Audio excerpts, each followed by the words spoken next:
yeah.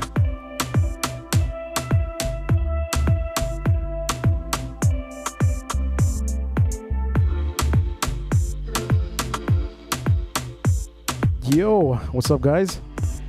Welcome to another episode of Lights, Camera, Accion. Thank you guys for tuning in today. For those that don't know me, my name is Jona Quintero. I've been doing this for, this is season 2, episode 3. I started doing this about, how many years has it been now?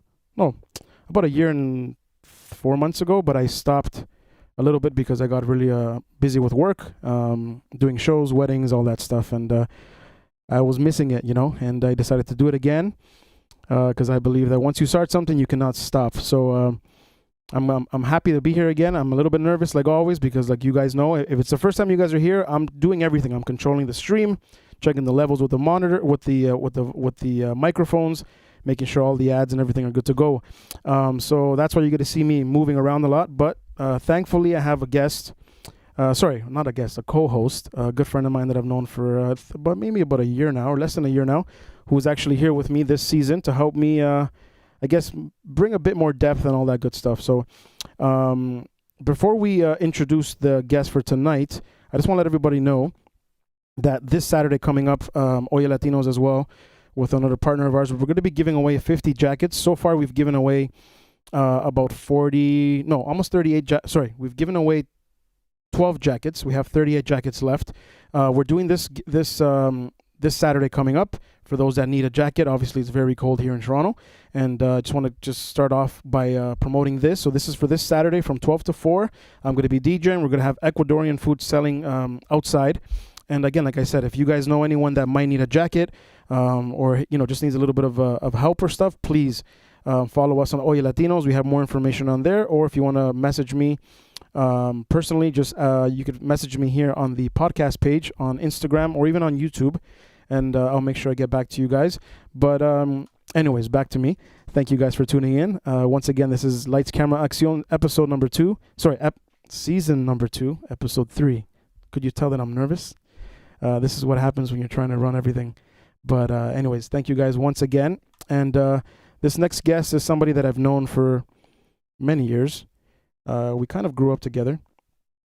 But then life, like always, we just start to life, and I guess things always happen for a reason, and little by little, obviously, we started getting more closer. Our circles got closer with friends and everything, and yeah, it's been an amazing friendship, and I'm glad to have her on here. I think I spoke to her about this, I think last season when I wanted to do it, and it just never happened. But the good things take time. So, ladies and gentlemen, without further ado, I'm going to introduce to you guys my next guest. Ladies and gentlemen, Jessy Lozada with an A, because I messed up last week. How are you? What it do? So glad it's finally here in the making. Shout out to Jona. My name is Jessy. Thank you guys for tuning in to Lights, Camera, Accion. This has literally been, how long has it been? Since like maybe a year and a half now that we've been saying that we're going to do this? I have no idea. Let me change this. So it's great to be here with all the guys. Exactly. So let me introduce my lovely co-host before he gets mad at me. Hold on. Where are you? Hold on one second. How are you, brother? What's going on, my good man? You good? Yeah. Feeling right. blessed, feeling good. All right. Hold on. Let me just fix this camera here for me. 1 second. Everybody in the chat, thank you guys for tuning in. If you could say hi, say hi. Don't be shy. Hold on. Let me fix this. I'll fix this after. But anyways, this is what happens when you do everything live and you're doing everything on yourself. So, Jessy, we're going to get the ball rolling right away. I'm going to ask you some rapid-fire questions just to, let loose because I think we all need it, Fair enough. We said a little prayer before we started just to help with the nerves and to make sure we behave when we talk because I said something last week. I shouldn't have said it. It was just a word. I didn't mean it on purpose, but it just slipped out of my mouth. So, anyways, okay. So, Jessy, let's see. Is your bed made right now? Yes. Okay, if you could transform into one animal, which animal would it be? Lion. Okay, which dish do you cook the best? Ooh, definitely short ribs. Okay, what is your favorite board game? Jenga. Okay, what's your favorite way to work out? Outside. Okay. You have a question for me quickly? Favorite food? Oh, that was hard. I'm going to say Camiso's even though I don't go there anymore. Wow. Okay. I don't know what to think. Favorite book? Oh, one of the Harry Potter ones. Oh, okay. Yeah. Nice. Any of those Yeah. ones, yeah. Not too bad. Okay. Hmm. Nope. Blocked out. Blocked out. Mario, Mario. Dímelo. what's your favorite book to read? Favorite book to read? I would honestly say I usually like reading self-help books. Could you get a little bit close to the mic? I want to hear that voice. A little bit more self-help books. Okay, perfect. What about you, señorita to my right? What's your favorite book to read? She likes to listen to podcasts. Nice. Awesome. She's we have a personal social media person here, getting everything, you know. My for- creative director. Exactly. Shout out to the creative director. Do we say her name Shout or out no? to the media. No, she's behind the scenes, you know? So Okay, fine. The shadow government. All right, guys. Anyways, sorry, I'm just trying to catch my breath. Okay, so let's start the show. Jessy, if you don't mind, just let the viewers know who Jessy Lozada is. So, for example, where you're from, how old you are, some of the memories that you had growing up, you know, things that I guess shaped you and kind of, you know, brought you to where you are today. You know, obviously we're going to talk a little bit about your photography, because you do Mhm. have a photography business. I do. And we're also going to be talking about epilepsy and endometriosis. Did I get it right? Yeah, you did. You actually Yeah. got it Sir, right on the ball. congratulations. Nice. I messed it Nice. up big time last time, just like I messed up her last name, Lozada. Yeah, don't forget. Shout out to Jona Quintero. Yeah. Yo, And you then want it's to me. fight, fam? Let's go. Let's grow up. Anyways, yeah, so just let the viewers know a little bit about yourself and knock yourself out, literally. Yeah, damn. I was just talking about this to Mario. I actually didn't know my age, so I just found out. So I'm 34. I am Canadian born, but my parents, my mom is Ecuadorian, my dad is Panamanian. So I do have shared nationalities. And also my upbringing was more with my mom. So pretty much what I can remember to sum up my childhood was it's every summer I basically spent in Ecuador. So I took classes in Spanish. I remember when I went at the age of 4, my cousins would like, you know, they would laugh at me because even if I said I had like a mosquito bite, it was like, oh my God, like I would say it to my grandmother, like rest her soul, but I'd be like, Mami Deli, like, mosquito. And like, cause I didn't know. And then throughout the bullying of my cousins, I ended up, you know, aprendiendo el español y ahí comencé a hablar y escribir y leer y aprender bien cómo se habla el español, right? So essentially that was my childhood, mostly growing up on a farm, picking blackberries and switching up the guinea pigs in the farms and, you know, giving a headache to my grandfather when it came to like exchanging their, because they all had them like separated, like back home it was made out of stone, so they didn't have the cages like how they did back in the day, and they were made of cement, so they had them separated by gender. And then so you wouldn't mix up the babies, you would keep the babies with the moms and then the dads all separate, so that way they wouldn't trample over the little ones. And then you would feed them alfalfa. And I was basically pretty much, that was my day to day, like constantly going with family members to their workplaces, whether it was being with my grandmother at a farm or it was my aunt and my uncle with their business that they do, like with making certain parts of like cars or like making like aluminum benches and stuff. So I was always surrounded by work ethic in my family. So there was never a time that I can remember that I was just chilling at home, because in that time frame back in the day we were outside. There wasn't technology to keep us. It was kind of like the castigo was, oh, you need to go inside. Like once you stayed inside, you knew you were in trouble. Yeah. But the minute you like were outside, you're like, oh, okay, cool. Like estoy libre. Like I can go wherever I can go, you know? So that was my upbringing. It was normal. I had fun as a kid. I was grateful. When did you come to Toronto or Canada? So again, I was born here. Oh, sorry, my bad. And I missed that. Yeah, so I was born here, and then my mom, she came, I think in her like mid-20s or so, like early 20s. She came, and then obviously like she had me fairly still in her 20s, in her late 20s she had me. And then yeah, in order for my mom, because she was a single mother, like in order for my mom to kind of just support me, she had to send me back home. And it did benefit in a way because, you know, she like obviously would stay here and work. And then she knew I was with my grandparents and my aunt and my uncles. So it was really nice that I was able to experience the other side of like, you know, of Ecuador and understanding their upbringing. Like it's more, you're surrounded by family. It's okay. Like, you know, between 12 and 2, you have to be at home because that's when we're going to have el almuerzo. And like, you know, if you're coming early in the morning, like be there at like 6:30, 7 o'clock, because that's where we're going to have desayuno. And then, you know, go to like my grandma's house and have like a little coffee with like un pancito con chocolate, like stuff like that. So yeah, my mom, she did what she had to do, and I'm super grateful for it. Even though it was a big sacrifice, but like I wouldn't have had like the childhood that I had. So I'm super grateful. Love my mom to pieces. Don't make me cry. Please. Shout out to too mom. early. Is she watching? I believe so. She is watching, if I'm not mistaken. Madre, how are you? Long time no see. I haven't heard your voice or your laugh. Hopefully I get to have you at the house soon so we could have some more asado. She'll definitely come. How long were you in Ecuador for? So it was mostly the summer. So right after like basically elementary school would finish here, and even throughout high school, like it would finish in May, June, and then I would be back by like end of, I would say mid-August, maybe I would come back, and then I would be here. And this would be every year. Yeah, it would be every year. Yeah. That's ever amazing. since I was 5, and then I remember like after I think maybe at the age of 6 or 7, it was like when I started like going with flight attendants on my own to Ecuador.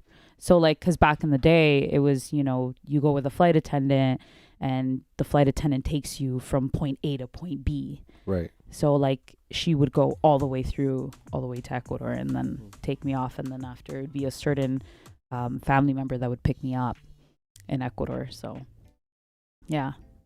When in regards to like going back home, back and forth all the time, did you ever see or feel like there was something different? Like, or did you ever come back feeling a sense of gratitude with the lifestyle that we have here versus back home? I'm not saying that back home is bad necessarily, but just the differences, like the things that we take for granted here.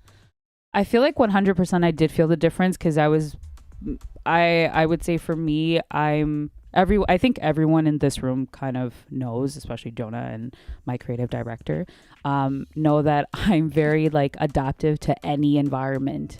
Like you can literally tell me just let's get up and go camping, and I'll be like, yeah, no problem, let's go, done.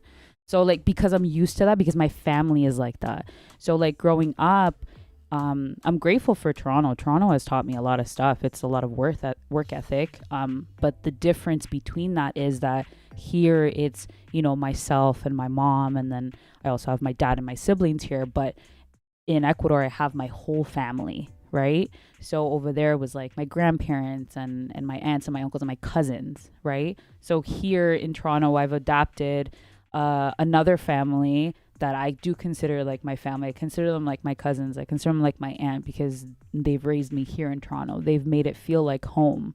So in Ecuador, there's a lot of like, first it's family comes first, then it's work.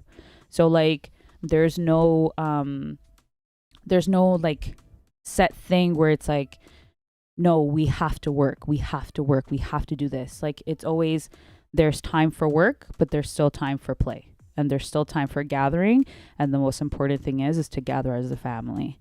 So, and like, even down to like, if it's going to the store, like you're even friends with the vecina that sells the huevos and that sells la leche and los chocolates jet and los tangos and the galak pop that you're buying. And, you know, and everyone has that trust within each other. And to a certain extent, Toronto was like that once upon a time. Because I remember, you know, growing up in like Jane and Shepherd and Weston and Shepherd, the convenience store was open 24 hours. And like, they would know us. You would go in and be like, hey, like I want to, oh, hey, what's up? How are you? So like, that is very well known. And it's still to this day, it's still like that in Ecuador. Okay, that's really cool. Mm-hmm. Interesting. Sorry, I had myself muted. I still haven't been to Ecuador. Hopefully I get to go this year. You have to go. I know. I Like think I at said it last all, week. you've never been to Ecuador? No, never, man. You have to go. I really want to go, but it's again, I just have to make it happen. I think it's the concept of, because I kind of sensed it, but the concept of it's too dangerous, it's too this, it's too that. I understand. Oh, it's not because of that. Oh, okay. I was gonna say. No, I was gonna no, be like, don't knock it. No, Just it's not because of go. that. No, it has nothing to do with that. Not scared of that. Because I can firmly say I've gone and I've had my handful of experiences in Ecuador. Like I've been there even to the point where the country stopped, and Yeah. like me, because me and my a group of 6 of us, we went to Ecuador and we went to go stay in the Amazon for a week. Nice. And then when we came back, I'm a very itinerary person. Ladies and gents, I can tell you that I made it a whole itinerary even for the podcast. Okay? Like Jona was like, don't show me nothing. Yeah. And I'm a very, like, I just want everything organized and understand what's going on. And then that itinerary just went to poof Boring. in Ecuador. Well, because I'm joking. no, but there was a whole political thing with the indigenous and the fuel prices going up and political stuff. So we had to actually run to the beaches, and we literally had to grab a bus, go into the beaches, and we stayed in the beaches for the rest of the next 2 weeks. And after that, from Guayaquil to the airport, I'm probably wrong, but I think it's about a 3-4 hour drive, more so. I'm not sure. Someone correct me in the chat. 3 or 4 hours roughly driving, or 6. I'm not sure. It took us almost 14 hours just to get to the capital, to get to the airport, to go back to Traffic? Not even. It was, we got stopped by indigenous. Oh, They man. were protesting in the middle of the road. They were blocking. They were putting barricades. They were breaking trees. There was rocks. There was holes. How many years was this ago? This was, I would say, 4 years ago, roughly. Yeah, yes, I 4 or remember 5 that. years ago. I remember that. Yeah. So like in that, with that being said, the rocks were like protruding, and then they actually made hollow roads where like they would purposely want your tire to actually go underneath, so you pretty would creative. get stuck. And like, yeah, and like there was people shouting at us. They were like, quemen el carro, son turistas, and we had to play off that we were Oh, medical. man. We were medical, like people going into the capital. Could you say car again in Spanish?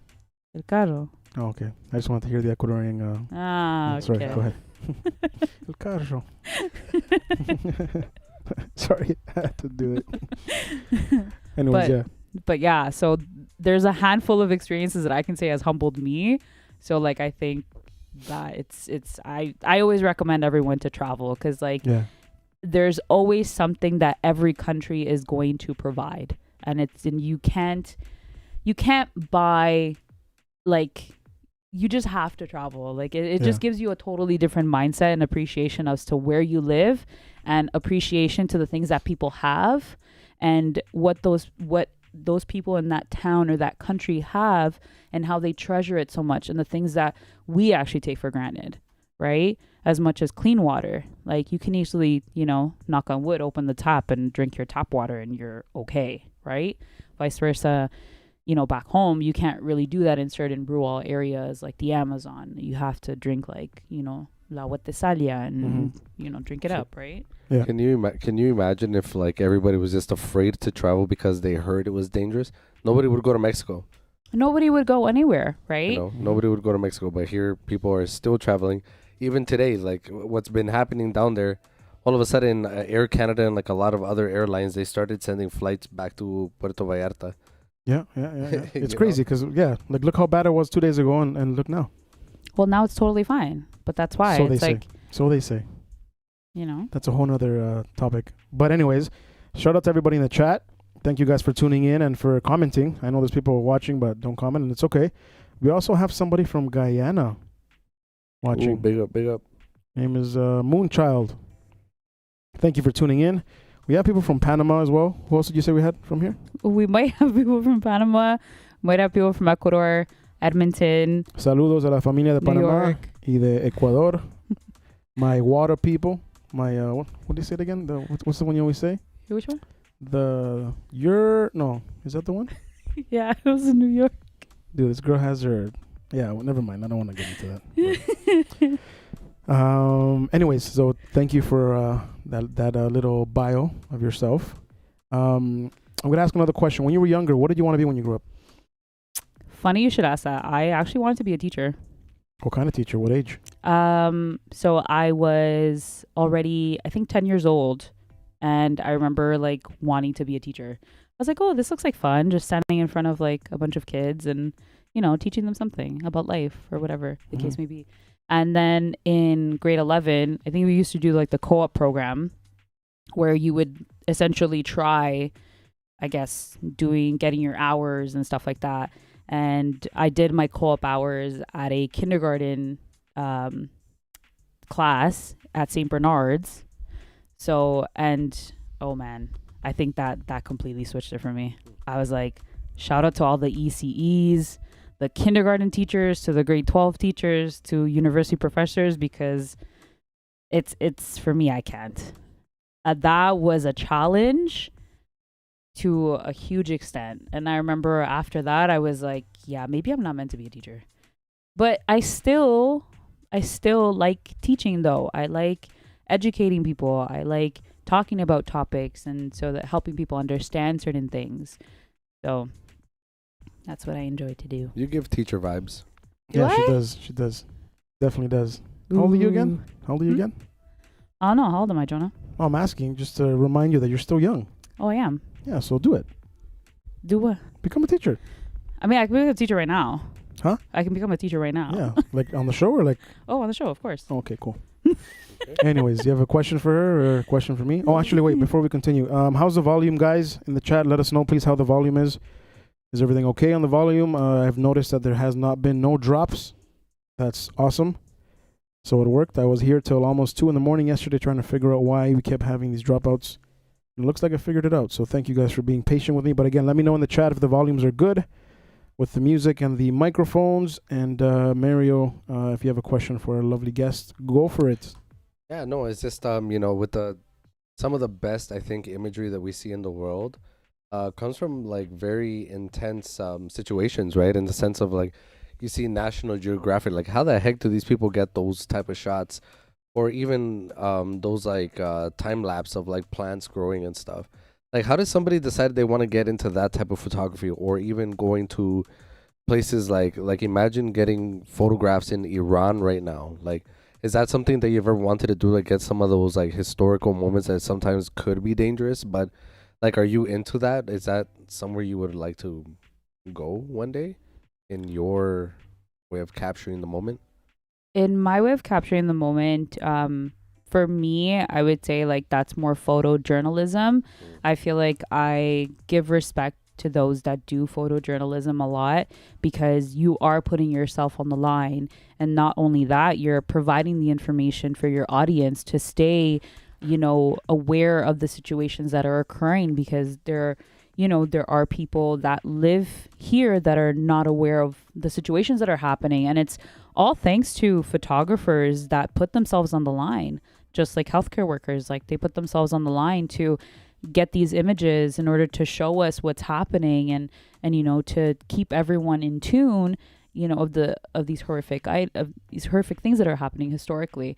Me personally, I probably wouldn't put myself in that position, just because like I am quick on my feet, but then I'm like, I think about it and I'm like, I don't know. Like, I would say in the moment, like if someone were to say, hey, we're going right now, we're taking a plane, I'm that person that would be like, okay, you know what? Fine. Let's go. Right. But to executive make that decision on my own, like, I don't think I would be able to, just because I feel like I would want to like help the people that are there. Right. And like make that difference, and like be able to help them find resources that like they need, whether it's like grabbing some like, harvesting some stuff, and like, collecting items and having emergency items packed and all that stuff. So it's more of a hands-on person in that perspective. When it comes to like the nature, I have done that. So when I was in the Amazon, like obviously I didn't have my camera. So like my camera was like my cell phone that I took, because you see everything and anything. You see caimanes, you see monkeys, like they're just all over the place. And it's so beautiful to see, because like those are things that I can, as much as I can take an image of it, it's forever implanted in my brain as something different. So like for me, it's just something very memorable. So definitely for me would be nature photography, because I have sat in Hyde Park and I have like sat there for like 3-4 hours just to get the right picture. Like when I first started doing photography, that was my practice. Nature was my practice. So like, you know, I would use like a lot of different lenses in order to like capture the way even a squirrel ate. I would capture the way the raindrop would fall from the leaf. Those are things that helped me elevate the detail in little things, and it makes you appreciate it too. Like you appreciate the creation that God made, because you can't tell me there's no one else on this planet that made that beautiful stuff. I'm sorry. So I'm a big believer in God, and like he created everything beautiful. So to me, to be able to have the opportunity to like take pictures and take pictures of nature and like of his creation is it's such a blessing, because like, you know, it's like who are we? We're these itty bitty people. Yeah. Right? Yeah. So I'm just, you know, I'm just here. Mm-hmm. Awesome. Thank you. So since we're talking about the whole photography stuff now, Jessy, let us know, because again, like I said, you are a photographer. You do take photos for every type, whether it be headshots, whether it be portraits, which, by the way, we're going to announce the winner today. If you guys are tuning in, we did a little giveaway with Oye Latinos, Jessy and myself, and we have the winner here already chosen, which we're going to announce shortly. But yeah, so Jessy takes everything from weddings, from quinceañeras, portraits, nature, all that stuff, and it's something that I've seen her, you know, slowly but surely build to it, and we've used her for a couple events, and she has some awesome work. And yeah, Jessy, just let everybody know, I guess, what is it that got you interested in the whole taking of the pictures, and what made you say, you know what, I want to start taking pictures? I definitely would say my mom. My mom was very key in like activating my creative nugget. If that's a funny expression to say, but because as a kid, like, we didn't really have a lot of resources. The only thing was the park and going on hikes and adventures, and like, you know, my mom made the smallest things look huge, right? So I remember her giving me my first like little camera I think it was, maybe I was like 6 or 7 years old. Went to African Line Safari, and I took that camera, and I was kind of like, I don't know if you remember the movie Lilo and Stitch, like the original one, and then Lilo is just running around with this disposable camera and just taking random pictures. I was that kid. So like, you know, my mom would constantly just be developing pictures, or she'll give me a Polaroid, and then I had the small little Polaroids, and then eventually it grew into like my camera, which I can say honestly, my T3 is the best thing in the world. I think that's what we have here, no? That's what you guys have here. Oh, damn. I have the same camera. I just have different lenses that I use. So I could be a photographer too? But that, no. Okay, I mean, maybe. Everyone has their own eye for stuff, right? That's true. So like, essentially, for me, it's all about the lens. It's how you perceive the things. It's how you want to take that moment. Yeah. So like, it's not just about picking up a camera. It's also understanding the mechanism behind it. It's also understanding like your apertures and, you know, what exactly you're looking for, what, you know, what the event is, and the detail behind the emotion, capturing that emotion, and then freezing it in time through an image. So that's something that is essential. Sorry. Okay, so listen, what's your favorite camera or lens to use? So definitely my T3. A lot of people are going to say, wow, that's old school. Okay. But it has not died on me. I plan on getting a Sony 7. That's like my dream camera that I want to have. Huh? How much is that camera? That one is $4,000. That's it? That's it. It's a little baby. It's but like 2 speakers. Yeah, no, it's good. I would say my favorite lens is a 75 to 300 millimeter lens. Are you serious? Yes. I have the same one. That one. I'm kidding. I don't know that one in particular. I like it because it focuses and it's very detailed. So a lot of times when I do go on like my hikes on my own, like my nature walks and stuff, I take it, and like that gives me the nicest, crispiest detail. Like when I went to Amsterdam back in like, I think it was 2017, I took a picture of a lion and Nice. the lioness was actually eating the meat, and I Mhm. caught it right on par where like her tongue was literally going towards the meat and it's grabbing it. So like that lens is so beautiful on Yep. so many levels. You have any pictures that we could show the guests Yes, I do. on the other computer? Mm-hmm. Oh. No? Folder. Yeah, just let me know whenever you're ready, then we'll just switch it. Okay. But Mario, you have any questions for me or any questions? Sorry, for her? did you just say that there was a lion? You saw a lion eating some meat in Amsterdam? Yeah. Yeah. Okay, was yeah. this at a zoo? Yeah, it was at a zoo. Yeah, it was at a zoo. Oh no. It's like, obviously, it just sounded funny. It's like, yeah, so I was in Amsterdam and I saw a lion eating some meat. Like, yeah, that's typically what you see in the red light district in Amsterdam. Have you been yet? No, never Okay. been to Europe. I want I to would go like to. because I'm not gonna lie. I want to try the WEED. I don't know. Could you say that word here on YouTube? Yeah. Yeah, I want to try the weed.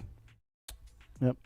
I want to see how good it is. Supposedly it's very good, but we'll see. Let me know when you're ready, Jesse, and then we'll just switch it I up. always wanted to go to Ibiza. Oh yeah, for Ibiza, sure. Especially like during my raving days, like when I was really, really into it. Mm-hmm. Really wanted to go to Ibiza. Yeah, Pacha or space in Ibiza. that's good, man. It's good. Ushuaia. Yes, man, I'm a fan. I might be going to El Salvador in November. With Soul Properties? Yeah, he was telling me about it. I definitely might do it because. Were you going to go Surf City? I don't know about that part. Hmm. I'm kind of scared of. You're going to go visit El Secot? No, I just want pupusas all day, every day. I don't think we have it, no, Jess? No, I don't think you downloaded it here. Okay. Well, if you want, listen, just pick a picture and then we could just talk about, I guess, what you did behind it, to get it to that point. Or if not, we could just continue with more questions and then we can do that later on. Yo, shout out in the chat. We have Official Vibe. It's been interacting with us a lot. Shout out, what up? In regards to what you were mentioning earlier, she was Mhm. saying in Canada, Indigenous still don't have clean drinking or bathing water, which is I agree. an unfortunate situation with a lot of the Indigenous around the world, Yep. for that matter. Mhm. We aren't as progressive as we would like to think. It's very true. We have somebody that asked in the chat, do you travel for your photography? Or have you? Or do you? Yes, I have. So I've traveled to Ecuador, traveled to Panama, New York, Amsterdam, and then Toronto, Ottawa. Mhm. So I've done those. Nice. Yeah. We're you in wanna Panama. Panama, mostly in Panama City. I was, yeah. So Nice. Do we That want to was switch the, yeah, you down? that one. Yeah. So, oh man, my brother, I didn't know he was there. Robbie. I'm kidding. It's a joke. So obviously it's not the tiger, but if I find the lion, I'll definitely get it to Jona, and then he can put it on the screen. But so this one, I'm pretty sure everyone has been to the High Park. Well, for those of you that are not from Toronto, there is a zoo that's called High Park Zoo, and there are animals that you can visit throughout the summer, and they're there that you can look at them. This one seemed very sad, so it kind of spoke to me. So like, I remember standing in front of it and I was petting it for a while, and then it just didn't leave. And then after I was like, okay, this is interesting. I'm just going to stick around with you because I feel like you just want like cuddles, right? So then I pulled out my camera and I thought it was going to run away from me. And then I took a couple of them, and then this one in particular, I made it black and white because I wanted to make the teardrop that it has, that it's risen on its right eye. It's just there. So it hasn't dropped yet, right? So from the tear duct. So this was a very like special moment of like, how cattle is usually behind fences and animals are usually Mhm. behind fences and stuff. Yeah, So that was kind of where I was going towards, what I was Nice. gearing towards. If you want, maybe try another picture. Just push the arrow down. I want to make a mean rap like album cover. Arrow down. There's no arrow down. Oh, because you were doing it that way. Never mind. Just double click. Yeah. Yeah. Oh, that's Just nice. double click. Okay. Yeah, just make that bigger. There you go. Will it let me go? No, That's it good. won't. Oh.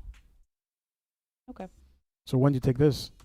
So this one was actually a midnight walk Nice. that I went to the Air Canada Centre before Nice. it was the Rogers Center. So a lot of the stuff that I have here are very, very old school. Mind you, while I was getting prepared for the podcast, I did share a screenshot with Jona, specifically showing him the load of a vault that I have. And I didn't realize it till I was going through. Yeah, like 33,000 images. Yeah. Crazy. So it's a lot. But yeah, no, this is more of a focal point to just capture the Air Canada. I think this was maybe like a year or two before they changed it to the Rogers Center. And I Rogers didn't Center, really, or did you mean no, not Rogers Center? is it Rogers Center now? Scotiabank. Or Scotiabank there. Scotiabank. Yeah. So Nice. then there are, this one is this little guy. He's a Nice. super sweet Chihuahua. His name is Cholo. Shout out to the creative director. That's your But dog? he's a beauty. So ugly. I'm kidding. I'm kidding. I'm a dog. So- I'm kidding. It's a joke. It's my dog's best friend. Kidding. It's But your, yeah, it's your dog's best. my dog's best. Oh, sorry. Yeah. My bad. So, yeah, so this is like on a winter day, and we actually went to go take the dogs out at night, and we went to like a playground, and then there was like a little snowflake that was coming down, and I was like, wait, let me take a picture of him. And then he was just watching me, and then I was like, oh, this is cute. I'm like, okay, awesome. Like, How old is he? Cholo is now 10. 10? Damn. Yeah, back then he was really young. And they live roughly how long? 15? Nice. Nice. It's awesome. It's okay. So we'll get back to more pictures in a bit because, damn, it's already 40 minutes in. Time flies when you're having fun. Mm-hmm. Thank you guys once again for tuning in. Jesse, should we announce the winner now or do we wait? I think we should wait. Yeah? Okay. Mm-hmm. Let me see. So let's, do you want to go into mental health or do you want to talk about epilepsy and all that other good stuff? We can jump into the endometriosis Okay, let's do that. if we can do that. Mary, you want to start or do you want me to go for it? I mean, like the most obvious place I guess we could start is, what does it mean? What is endometriosis? Mm-hmm. What he said. Very loaded question because not a lot of people know what it is and what Yeah, I honestly, personally, I don't know. You don't know? So you have endometriosis. Yeah, so for people who are not aware, reason being as to why I'm wearing yellow. So I do have endometriosis. It's basically a chronic, painful condition. So the lining of the uterus itself, the endometrium, it grows outside of the uterus. So I'll paint a proper picture for you. I do have the picture here. Give me one moment. Sorry, guys. You're Gucci. This is live. So what happens when it's live? Okay. So the endometrium, it, as you can see in the image, it grows outside of the lining of the uterus. So typically when it grows inside, it's your period comes normal, you have your normal menstrual cycle and whatnot. This starts to build up and it attaches to the fallopian tubes. It attaches to the ovaries, and then it also like creates chocolate cysts. So this is actually common. It happens to about 1 in 10 women. And like the worst part of it is that there's no diagnosis. It takes about 7 to 8 years minimum to get a diagnosis. Luckily for myself, my mom really advocated for me at the time. I got diagnosed at the age of 15. How did you know that you got it? Sorry for interrupting. How did you know? Like what symptoms or So what exactly was the it? reason why we actually like thought about it is because my cousins also had it and they've already had kids. They've already had a hysterectomy and they were like, no, this looks too similar. Like you need to go to a gynecologist. And I got checked in Ecuador. So I have a gynecologist in Ecuador as well that I've had for years. And I went to go see them and then they said like this could be a case of endometriosis. Like the only way to thoroughly find out is through a laparoscopic surgery. So a laparoscopic surgery, just to, again, sorry guys if this becomes a little bit graphic. No, this is very eye-opening. Do it.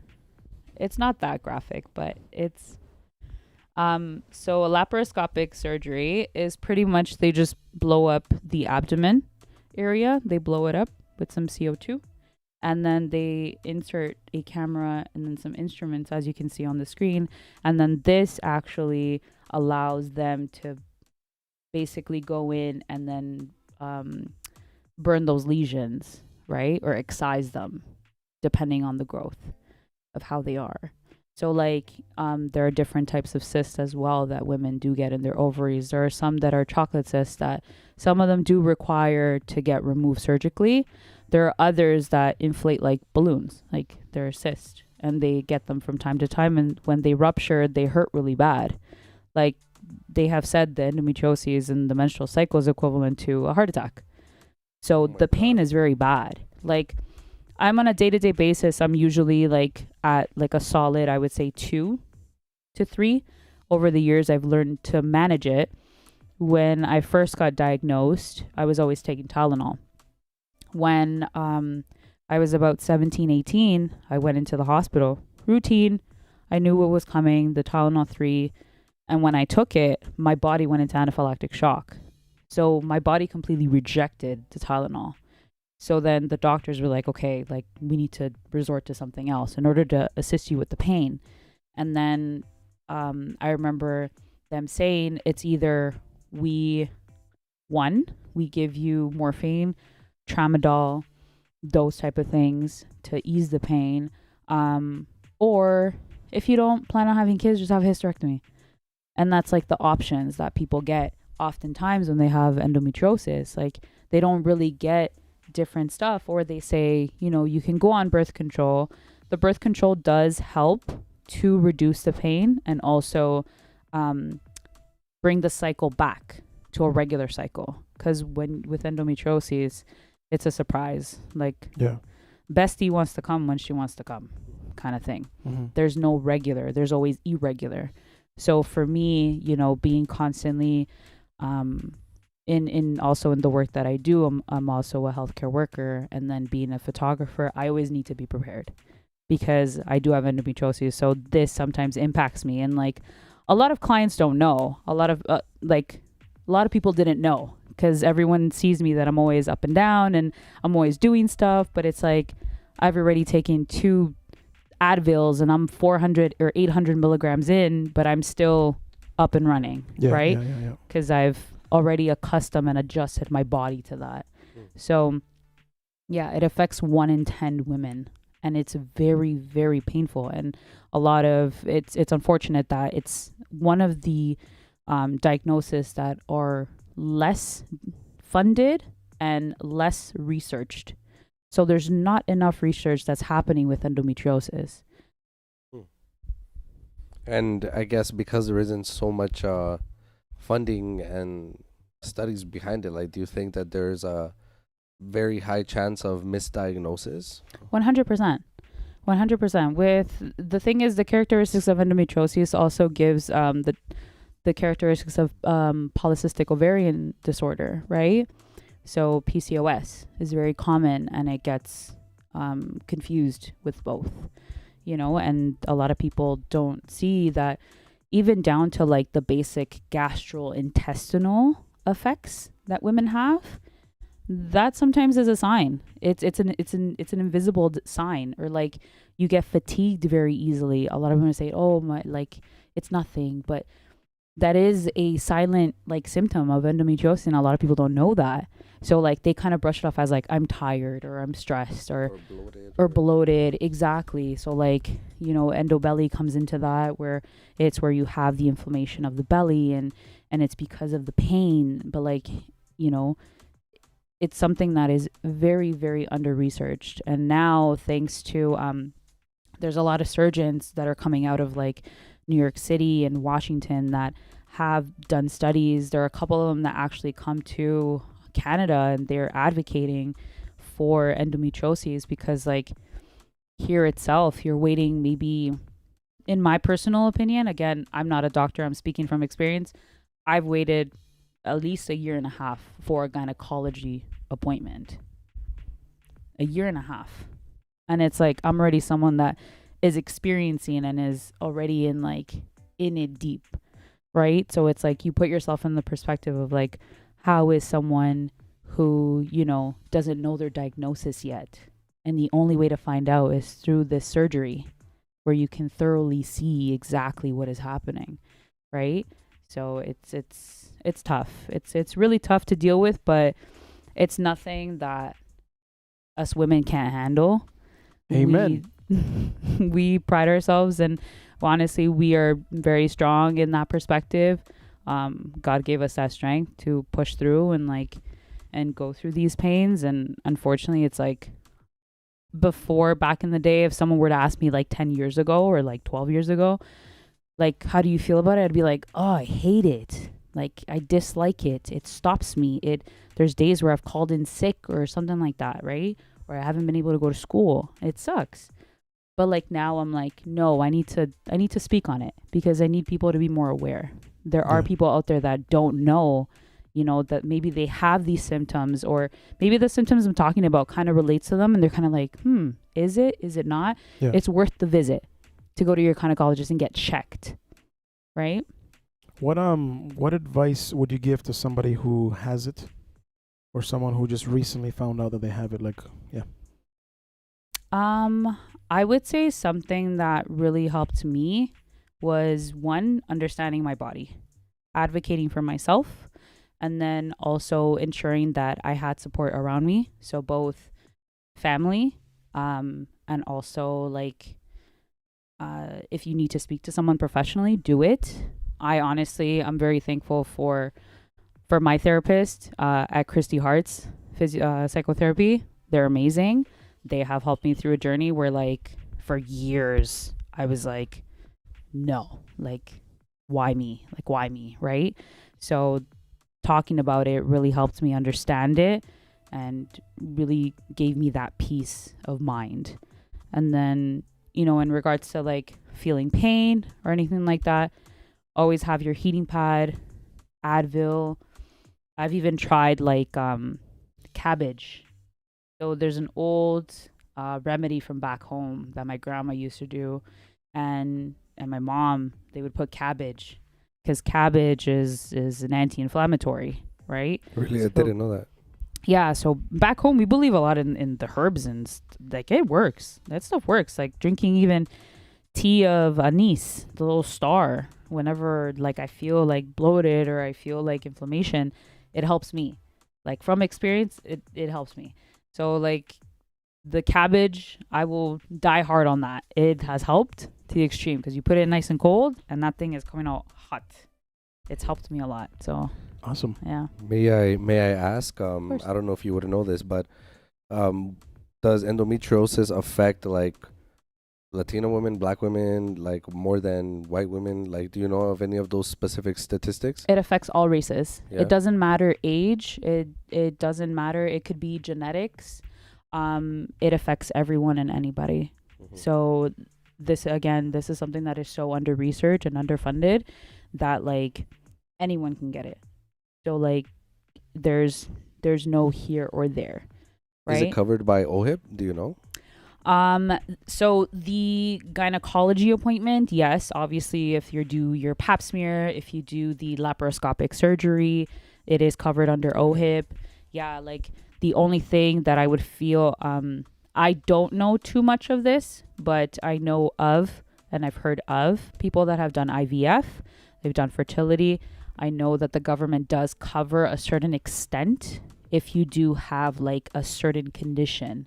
So like if you are having trouble conceiving and you're having fertility issues, it's good to look up a fertility clinic, and then they will guide you in those steps as to what is covered. Because I've heard that they cover at least 3 sessions, which is nice, you know. It's like something. It's something, right? Yeah. Exactly. Yeah. And like I've made that peace with myself where it's like if I have kids, cool. If I don't, cool. So I've made it. For everyone, I know someone asked in the chat if I have kids or I'm married. I'm not. Mm-hmm. I have no kids. I'm not married. Not yet. So, but yeah, so like if that were to come up, then great, right? So that is an avenue that, you know, has opened a lot of windows for a lot of women that have endometriosis, that have PCOS, that have these chronic conditions that give them this pain. And not only that, it takes away that hope from women, you know, because like, I feel like I can't speak for all women, but I can speak for myself that I do aspire to be a mom one day. Right. But like, whether it happens, that's on God's like plan for me kind of thing. Right. So yeah. Where if anybody wants more information, where could they look up more information for that? So definitely you can go to endometriosiscanada.org. They have a list of stuff. So they even have like the Health Canada line. They have all avenues that you need questions in regards to fertility, in regards to gynecologist. If you require a surgeon or you're looking for a specific like any gynae OBGYN, they have a list there also as well that are accommodating for people that have or that feel that they potentially might have these conditions.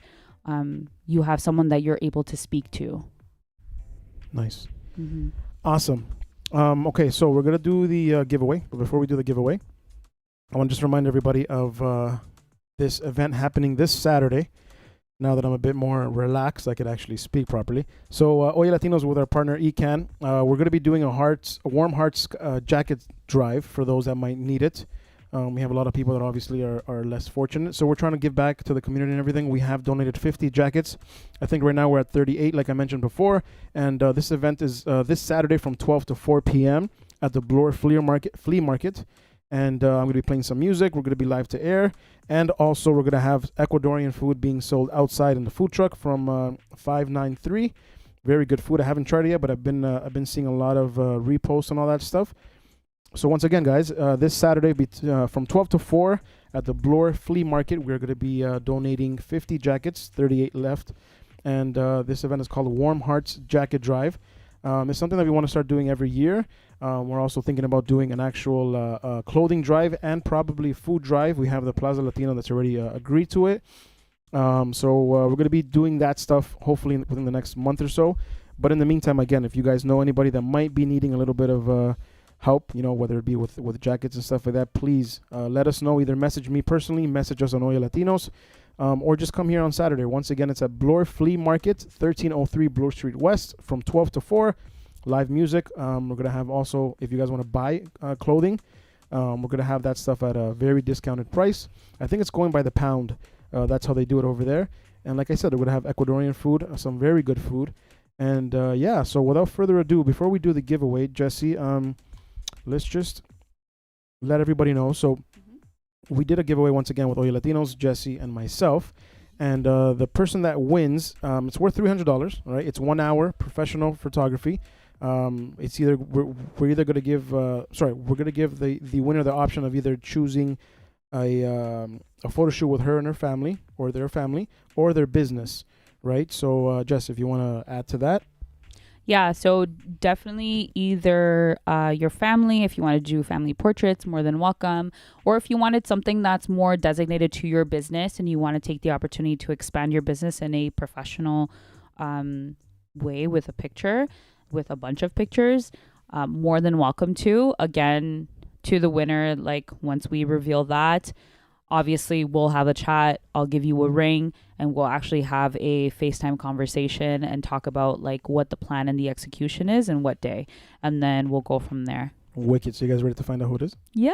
All right, let's check it out. Let's do this. Let's do it. 3, 2, and the winner is Dun, dun, Mario. dun, dun. Oh man. Oh, There's no conflict of interest there. Ana Asusana. Oh, sorry. Once again, congratulations to Ana Asusana. Let's play it one more time. Woo! You have won a 1 hour professional photo shoot for you, your business, or your family. Once again, I will message you after we finish the stream. I'm not sure if you're still watching, but once again, congratulations. And yeah, I don't know if you have any questions for us, Jessy. That's exciting. I actually do. You have a bunch. Again, I like Yeah. I like my research. Nerd. Okay. So, Jona. Oh, man. Yeah. So, what is a failure you've experienced that you think most people can learn from?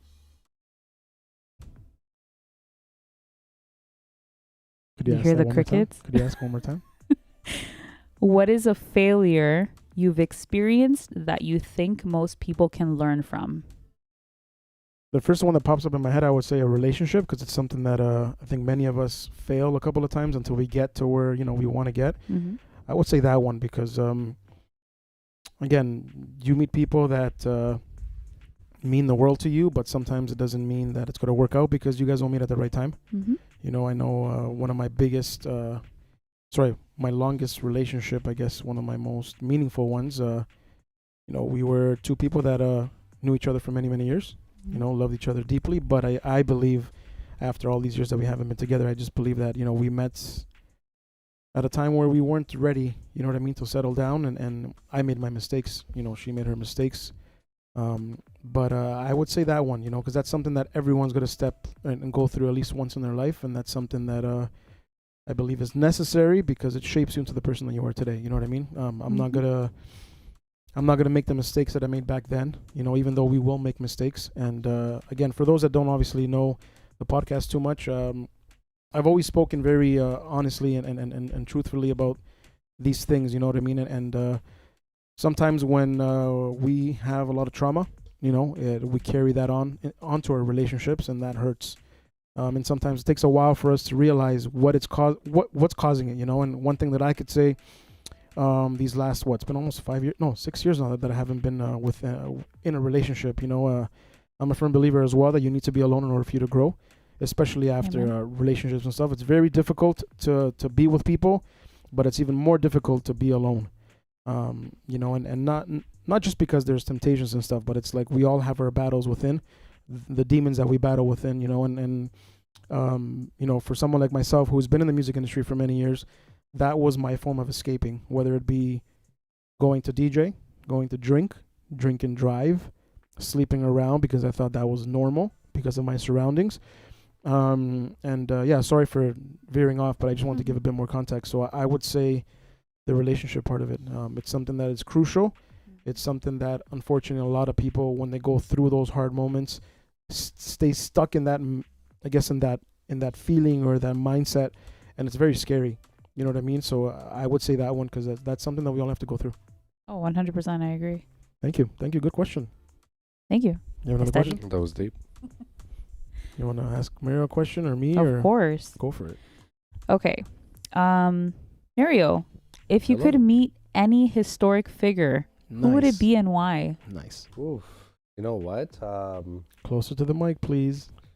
Who would actually want to meet would be Archbishop Romero from El Salvador. Okay. Nice. Just the fact that this guy was doing so much for the movement in El Salvador, like in the late 70s, early 80s. Like, it's just so unfortunate. I don't remember exactly the details behind his unaliving by the government, but it was just very, very unfortunate what that sparked. Yeah. Right? That it sparked a 10-plus year civil war in El Salvador. If it wasn't for that war, I wouldn't be here.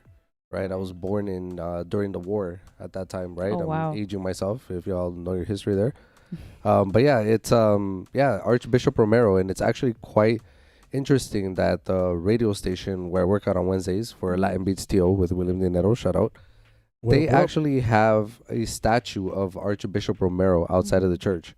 Oh, okay. Right, so the radio station is connected to a church, and Archbishop Romero is like right there, and I just find it so cool that he's honored so much. Like, there's even a high school right around Black Creek and Weston Road, right, called Archbishop Romero, right? And it has like a huge mural of him on the side of the building, right? Yep. So it's just really cool how much a Salvadorian person has made an impact on the world. And that's only here in Toronto that I've seen a few things that commemorate him, right? So I think meeting him would be really cool, just to be able to sit with him, have a conversation with him about how he feels about humanity, because I felt like the man was more about humanity versus religion. Right.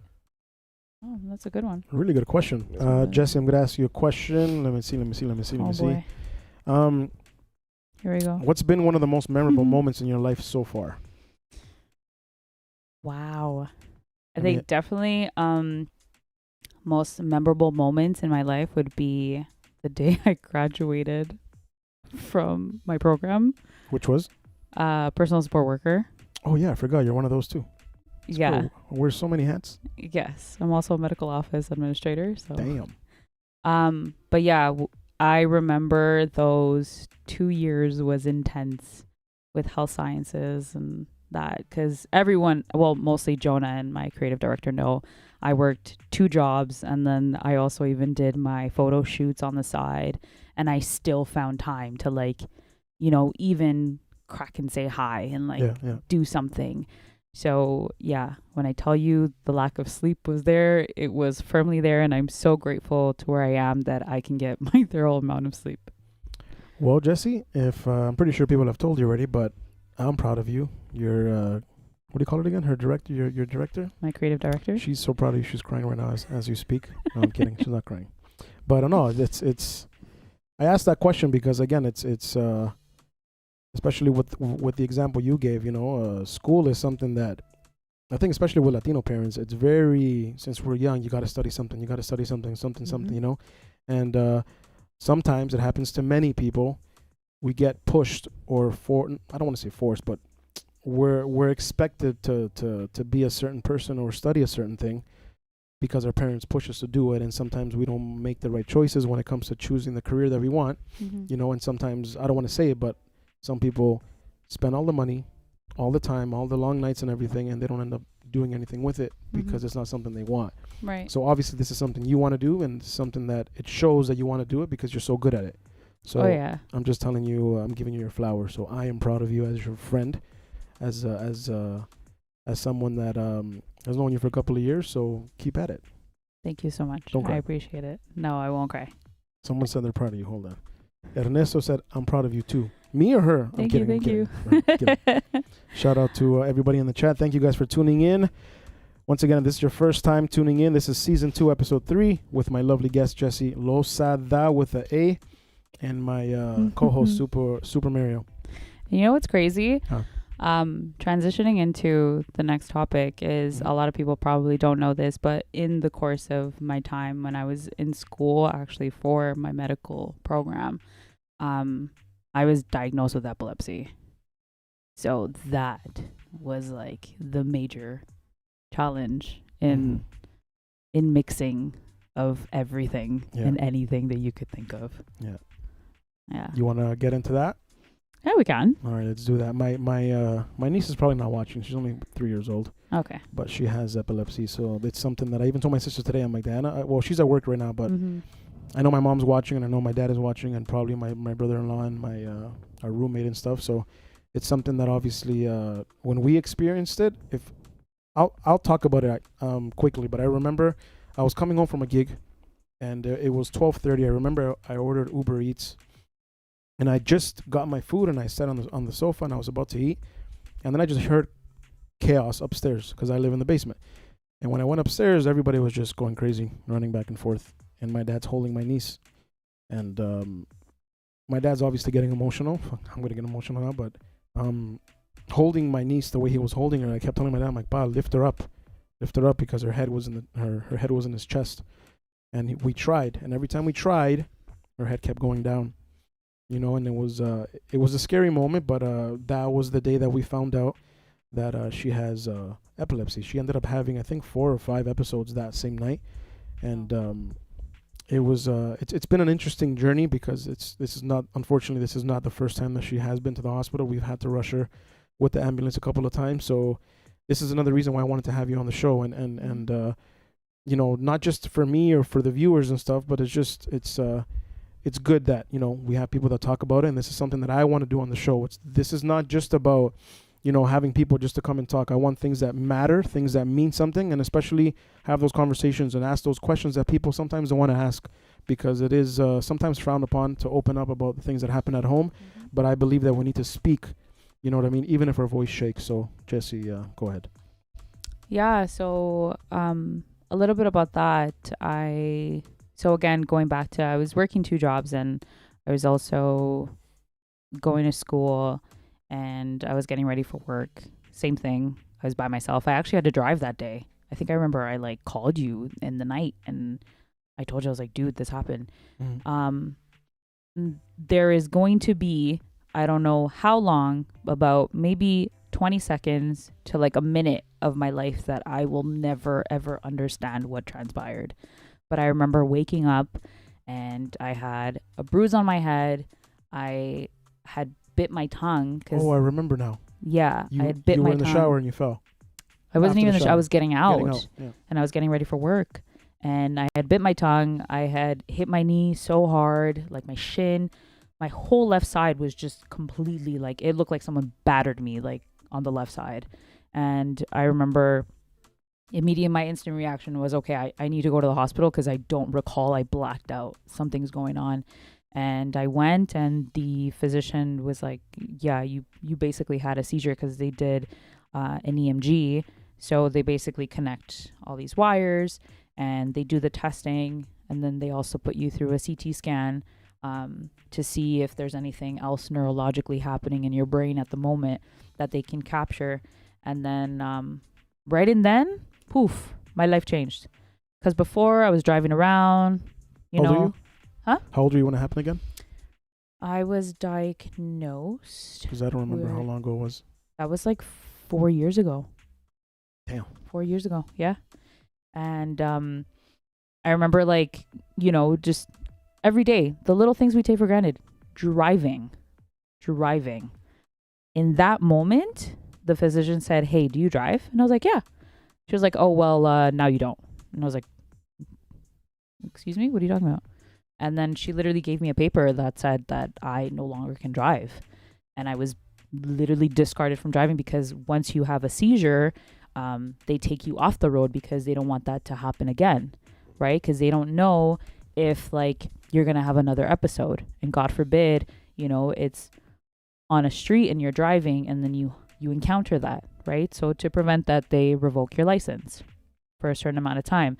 And then I remember I went into like a I was in a deep wormhole of darkness.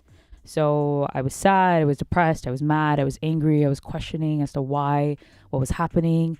And then, you know, I was like, okay, maybe I put too much on myself. Because I do tend to do that. Like I've been around the work ethic too much, where it's like, it's normal to have 2-3 jobs. So for me, my body is so used to having the 2-3 jobs, right? So I was like, okay, I'm in school, I'm also working, like, why is this happening? And then I was put on medication, and that medication completely, like, made me angry, it made me sad, made me mad.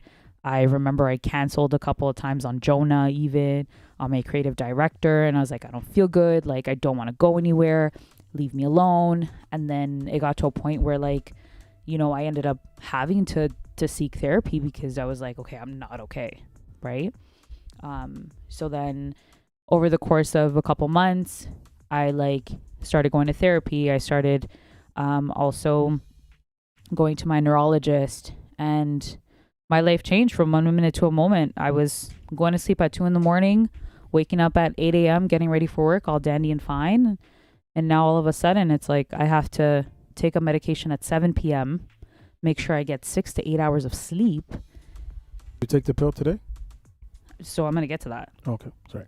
And then I have to be up by 7 a.m. to take the next medication, because I took 2 doses every day, right? So then after that, it was like you're just in shock for, like, I remember they told me, okay, well, if you're 6 months seizure free, then you're able to, you know, you'll be able to drive, but you still have to be on the medication. And I was like, okay, fine. That happened. I got my license back. But I noticed that I was, like, kind of skeptical of driving. So, like, I wouldn't drive as much. And then afterwards, once I hit the year, then they took me, actually this year, well, last year, sorry, in September, they took my medication away. So I've been medication free since September. Yeah. So yeah, so like now we're technically in remission, basically, because I haven't had a seizure. So since I've only had one seizure, it's like I'm able to dose down. So I've dosed down to the point where I don't take any medication anymore. But I still have to go for my yearly checkups. Yeah. Right? Till 5 years. So it's 5 years with medications, which I did, and then 5 years without medication. Then you're considered like completely clear kind of thing. So what exactly is epilepsy? What does it consist of? So it's a neurological condition that basically is by a recurrent seizure. So it happens when like there's like electrical activities in the brain. So pretty much it causes involuntary changes in the person's awareness. So there's different types of seizures. Okay, so there's over 20 different types of seizures. Like there's focal, like generalized seizures, which is what I had, a generalized seizure. So it happened in my whole brain. It didn't happen in a part of my brain. There's also tonic-clonic seizures or myoclonic seizures. So there's ones that you like fall back and then your whole body jerks. There's some that you move, like you actually fall forward. There's also the absent seizures, which are common in kids. They're common in adults as well. And anyone can actually develop a seizure, which I wasn't aware of. Anyone can develop even from as little as a baby to like till you're older. So it's definitely something that is well developed and well spoken of and researched too. But it does happen in childhood, but it can happen to seniors as they grow older and stuff like that. Like it can happen to anyone. It's not specific to age. It's not specific to race. It can literally happen to anybody. It does not discriminate. No. Definitely not. No. I think my niece, I think my niece up to date, and I could be wrong, I think she's had 27 seizures. And she's wow. only 3. That's rough. Yeah, and I remember the last one that I remember, I had tickets to go see Crystalia in Hamilton. And this was, I think, last year or a year and a half ago. And I think I was going to leave maybe in half an hour before everything happened, and then happened again. And it's scary because, again, it's with my niece's situation, I forgot the name of it, but hers is prone to fevers. Sorry, so she's prone to getting fevers like spikes. So that's her trigger. Yeah. So she could be okay, and then 2 seconds later, boom, the fever spikes, and then she gets the seizure. So that stuff is definitely scary. I'm learning a lot over here, man. Like this is the fact that it could happen to anybody is very interesting, and hopefully more people can check this out. Can we go to the chat? Thank you for everybody that's watching. If every single one of you would drop a like right now, that would be absolutely amazing. Please share this with somebody right now that could relate, to having epilepsy or endometriosis. If you have any loved ones, that could use a little bit more awareness, even though they weren't able to tune in right now for the entire live, they can go back to the replay. But if you can share this with somebody right now, we would greatly appreciate it. Subscribe to the channel if you are not subscribed right now. Damn, son. Nice. Good job. Let me see. I have another question here. Yeah. What are some of the challenges you face with having epilepsy?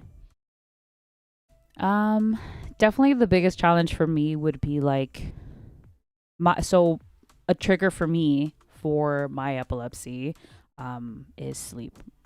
So if I don't get enough sleep, it could trigger something. So like I will like jerk in my sleep sometimes if I'm really, really tired, like my body will tell me like, hey. So, it's again, I'm speaking from experience. I'm not a doctor. So these are from my experiences.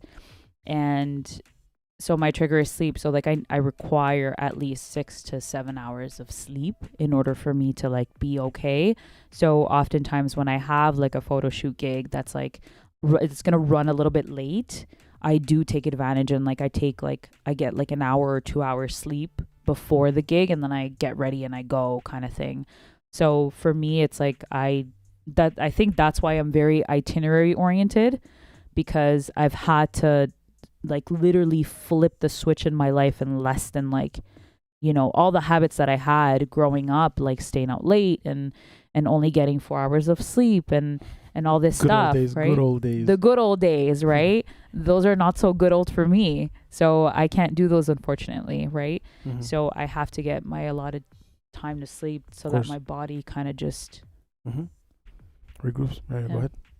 No, I'm just thinking like how has it affected your work when it comes to photography? Because I remember around the time that we had met, I saw you do your thing. You were working at the Sonora Dinamita show, right? So I'm just wondering, like, would the loud music, or is it the lights? Would any of that potentially be a trigger for the type of epileptic episode you had? No. So at first, I like, even my neurologist, he told me, he was like, because he's like, oh, what do you usually do for fun? And I thought it was like, oh, we're getting to know each other. We're getting personal. Cool. Like, I'm like a concert goer. I enjoy, like, I enjoy going to concerts, and there's always lights and there's strobe lights and all this stuff. And he was like, yeah, maybe test it out. Yeah. But like, just be careful, be mindful. That's what he would always tell me. And then I remember I think I went to, I think it was like, I can't remember, I think it was a Carol G concert or Nicki Jam or someone. But I went to a concert, there was strobe lights, and like, there was often times where I would look and I'm like, okay, maybe not. Like, there was that little ounce of like a little bit of fear that I would just be like, okay, is it gonna happen? Like, is it gonna trigger me? Like, am I gonna get ripped out from like not being able to go to concerts and experiences? So that little tiny bit of questioning was there. But then once I went, it was like, okay, maybe let me treat it as like, okay, let me get ready for work. Let me take like a little power nap and let me go, and then right home kind of thing. There was no after party. There was no nothing kind of thing. So I've had to adjust my life to this, right? So it's different, especially as an adult. Like, as a kid, you're going through it, but you're also being guided with an adult, right? And then as an adult, I have to find these questions myself, but I have to also orient myself, and I have to make sure that I balance myself, and that, the people around me will understand, right? So I've had people that, like, before I used to drink a lot of alcohol. Like, I don't drink alcohol. Once I got diagnosed, it was very like, okay, I'll have one cup, but that's it. And my friends respected that. Like, they wouldn't push me at it. And there's Jona as a witness. They wouldn't push me. I'd be like, guys, my medication's coming up, like, no more. And they would give me water. And like, they would just look out for me. And then at one point it was like, no, like, no drinking. So there were certain things that I had to cut out of even my diet or even out of like my daily thing that I had to stop. So that was one thing. Like, even sometimes like smoking, it was a no-go. Like, it was an absolute no-go. No, none of those, no alcohol. So there was a lot of things that changed. And like, I think I was more like having like a FOMO moment at one point in time. Yeah, like, and we all do. Yeah, right?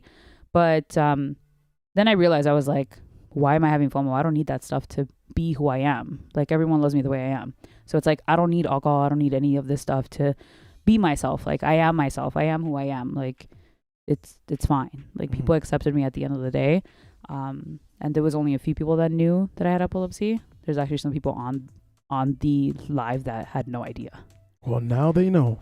Well, family members, now they know, but yeah. Now you know. So where could people find information on epilepsy and, any of those programs? So the best, I would say, is epilepsytoronto.org. So they have oriented me to, they are literally angels put on this earth, because they have helped me so much. Especially shout out to Rosie from Epilepsy Toronto. I love that nurse to pieces. Oh my gosh. We should get her on the show. She is phenomenal. She is literally an angel on earth. She has guided me on many ways. She has provided me so much information. Epilepsy Toronto also holds a lot of clubs and stuff on a day-to-day basis. They also have group services for youth and adults. They also have seeking, like, anyone who has epilepsy, if they're seeking employment, they assist with that too. Like, if you require like a neurologist or anything like that, they have a list of endless neurologists that are able to help and assist. So Epilepsy Toronto, you can find everything and anything on there. What was the website again? Epilepsytoronto.org. Perfect. Are these programs once again covered by OHIP? So these ones, so they wouldn't be covered under OHIP. So this is something that is community based. So Epilepsy Toronto, obviously, they have their Purple Day, and they also have their fundraising day that happens in June. So it's the Purple Walk that they do in June. I've done it like last year and stuff. So you pretty much, you open up a link and you get donations and stuff, and that goes towards research for epilepsy. And then that's how they raise funds for it. So it's a really great opportunity for anyone that's has questions or is wondering or is even struggling to get their foot somewhere. I was that person because I didn't know where to go. Luckily for me, you know, I love my dad's side of the family. They helped me out because they went through their challenges as well. And they really guided me. I feel like without my dad and his wife and my siblings, like I wouldn't have been able to, and my mom as well. We all kind of literally joined forces, and it was Yeah. That's awesome. So yeah, listen, if anyone has any other questions in regards to this, please don't be shy. You know, it's always good to talk. And if you need to, you know, get a hold of Jessy, her handle is right there at Lozada Moves, her business account. And again, ask away. Don't be shy. But before we continue, because we're almost done, I want to just again let everybody know this Saturday, Warm Hearts Jacket Drive. We are giving away 50 jackets. We have 38 jackets left to those people that need it the most. So this Saturday between 12 and 4 p.m. at the Bloor Flea Market, 1303 Bloor Street West, I will be there playing some music live, and then we'll be having some Ecuadorian food being sold at the event as well. They also have lightly used, really good quality clothing for those that want. And if I remember correctly, I think he's on the show right now. But if I remember correctly, I think they charge per the pound. I think it's $5 per pound. So that could be a lot of stuff. I'm not too sure. But again, this Saturday, guys, between 12 and 4 p.m. at the Bloor Flea Market, 1303 Bloor Street West. If you know anyone that needs help right now with a jacket just to stay warm, it's very cold right now. And we're hoping and praying for the warm weather. But again, this is what we can do for now.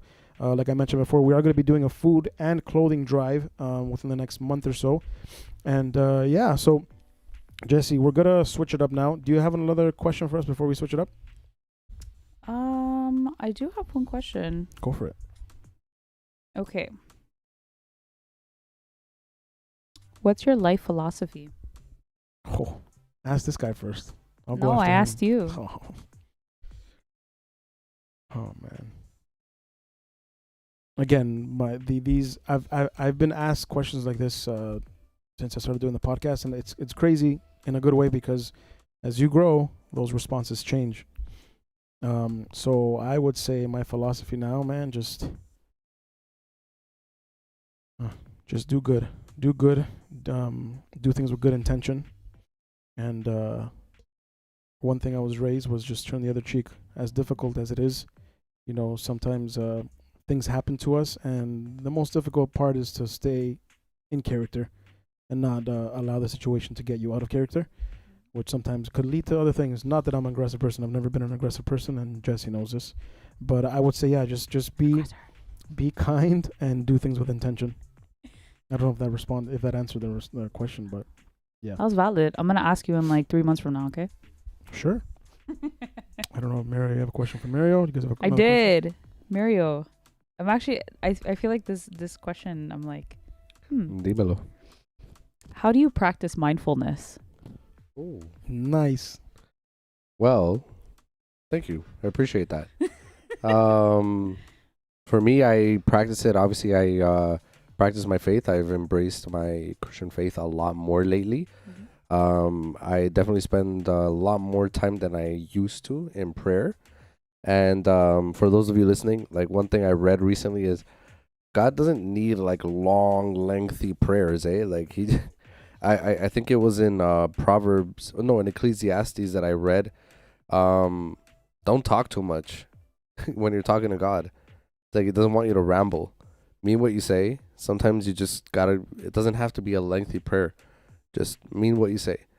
And yeah, so praying. And I've also during COVID I broke my toe, and so I was at home for a month. right? I couldn't see a doctor, and I was forced to spend time by myself, which is something that I never had actually done that. And I had to really sit with myself, and I realized, oh my God, Mario, you're a mess. So that's when I started really like looking into meditation. I think I went in the wrong direction when it came to meditation, because I started looking into like the Deepak Chopra type of stuff, and I was in search of like just how to quiet the mind or just calm it down so that I can, when I'm praying, I'm not thinking about all the negative things, right? So I wouldn't say that it was a waste going the Deepak Chopra route, but that allowed me to find out that there are Christian meditation methods where you don't have to clear the mind, where you're actually focusing on God while doing breath work. So for me, breath work and having an outlet, like losing myself making music. I love it. That's how I allow myself to relax. But I really enjoy meditating and breath work. Yeah, just sitting down quietly, listening to even Bible verses, gently, in some headphones for 15 minutes. Set a timer, because I can literally be there for a long time. I think the longest I've ever been there, probably like 45 minutes. Oh, that's amazing. Yeah. Nice. By the way, guys, the music in the background, this gentleman produced it. It's not mastered yet, but he made it. I'm going to raise the volume just so you guys... By the way, follow him on his social media. What was it again? I can't see it from here. DJ Revelations on Instagram. And if you are on YouTube, you can find me on Revelations TV, Rebelations TV. Awesome. Was that a good response to your question, Jessy? No, that was a great response. Yeah. Awesome. All right. So the last segment, we're going to switch to the more a bit more interesting, mental health. So, Jessy, what are your thoughts on mental health as I pick up this pen that I dropped? Ooh, I would say mental health. Like, I cannot advocate this enough. Like, I've been through quite a lot, so I can firmly say, again, I'm not a doctor, but I can firmly say, like, please talk to someone. Like, you can talk to your family, talk to your friends, but like, I know it gets to that point where, because it's happened to me, and I'm speaking out of experience, that I didn't want to feel like a burden to anyone. And like, I feel like as growing up, it was like we were taught, like, suppress. Yeah, no pasa nada. Lo que Dios quiera, right? Or like, just figure it out. Just dust yourself off and try again, right? For me, that worked to a certain extent, till I blew up like the blueberry bubblegum from the Willy Wonka, the girl that blows up into a blue and then she just pops. Yeah. That was me. So for me, what really helped me is seeking help. So actually talking to someone professionally. Because again, I didn't want to be a burden to like my family and to my friends. Even despite I know you hear no, you're not a burden. Like, it's okay. Like, you can talk to me. You can call me. But then you think about it and you're like, okay, but I'm putting this on you. But where is this going for you? Right? So like, you get concerned as a friend. And then my overthinking kicks in, because I'm a well-known overthinker. I overthink all possibilities. I have no idea. We had Trust no me, idea. I know the feeling. So what helped me a lot to put a lot of closure to a lot of things in my past and my childhood was talking to my therapist at Christy Hart's psychotherapy. They amazing. That was my great avenue. I booked my appointment and I'm like, listen, this X, Y, and Z is happening and I'm gonna pop. And it's just very non-biased. You're talking, and the thing is, I think is, again, going back to we're told that, just cry it out on your own. You'll figure it out. You'll deal with it. Or we'll talk about it later, and there's never a later. Or, you trauma bond, right? Which is the biggest thing. Like, oh, I don't know, I fall asleep on a chair, put 3 chairs together. We're trauma bonding over something that even there's party and stuff. That's why we don't wake up to our alarms. It's pretty logical, right? Yeah. So yeah. So Terrible example, but No, it's not. It's hilarious. it's funny. I'm trying to add some humor into it, No, so no, I no. don't Good job. Good turn job. into an emotional gangster, right? But yeah, so as I was saying, just talk to someone, talk to a professional. They'll make you understand, you know, exactly what you're going through. And like, it's obviously not going to take just one session for you to break down. Like, you're going to go through quite a bit of people till you find the person to talk to, right? So shout out to Christy Hartz, because I don't know where I'd be, to be honest. May I ask a question? Yes. I know that therapy helps, Yes. right? 100%. Yes. But what would you say to somebody that I'm not like? It's usually not that affordable, Mm-hmm. right? So what would you say to somebody? Like, are there resources out there? Are there anything that are once again covered by OHIP? Because I know it's usually not.